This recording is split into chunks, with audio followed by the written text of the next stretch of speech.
Yeah, so basically I wasn't able to like do any practice runs or anything, but I really wanted to like challenge myself to do like a pretty ambitious installation. So I like been gathering these sticks since the summer.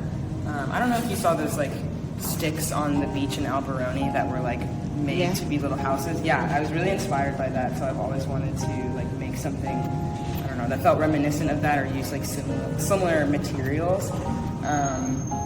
And I don't know, it kind of means a lot of things.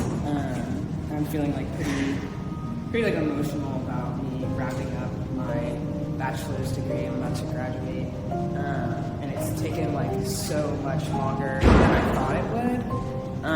And so I feel like I'm kind of at the end when I'm like clawing my way out of it, and sometimes I feel like I'm spiraling upward, and sometimes I feel like I'm spiraling downward and like losing control.